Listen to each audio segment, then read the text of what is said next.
The Brocklehurst neighborhood was gripped by tragedy last month when a snowbird plane crashed into a home in that community. A resident is now asking for changes about flight activity at Fulton Field.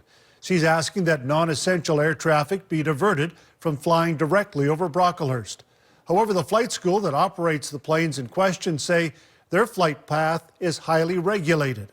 Jill Sperling tells us more. I've even been in the Brock shop and seen them above the Brock shop. Marguerite Dodds moved into her home in Brocklehurst at the end of 2018, knowing she would be living near an airport and would have to deal with all the noise that comes along with it. I saw and heard some 5 or 6 different smaller aircrafts circling the home and circling the neighborhood. I wasn't anticipating that type of air traffic over the residential areas. The planes that Dodds had spotted were training aircraft belonging to the Canadian Flight Center.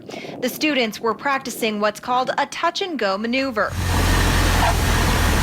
She was told there was little that could be done about the flight path of the planes. I noticed 2 operators were doing the same evolutions that I was explained were touch and goes, yet they were never entering Brocklehurst airspace.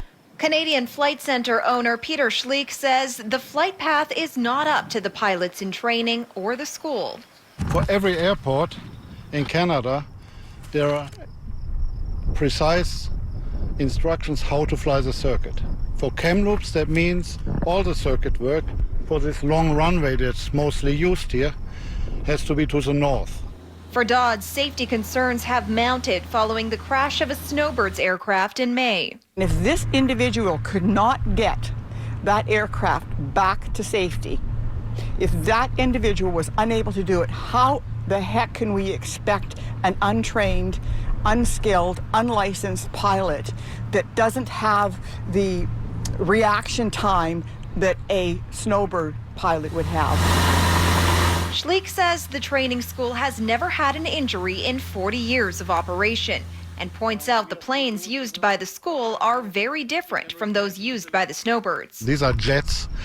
If they don't have an engine that drives them forward, they become paperweights. These become gliders. So we have an engine failure and we practice it. We go out, we take off, and at a certain height we pull that engine, and the student has to now learn to find a way. That particular training is not done over a residential neighborhood. And Schleek says if the school could change its path for practicing takeoff and landing, it would. Now we are back to our old pattern because they don't want to give us this relief extensively. Jill Sperling, CFJC News. CFJC did reach out to NAV Canada about this issue, but a spokesperson was not available to speak to us today.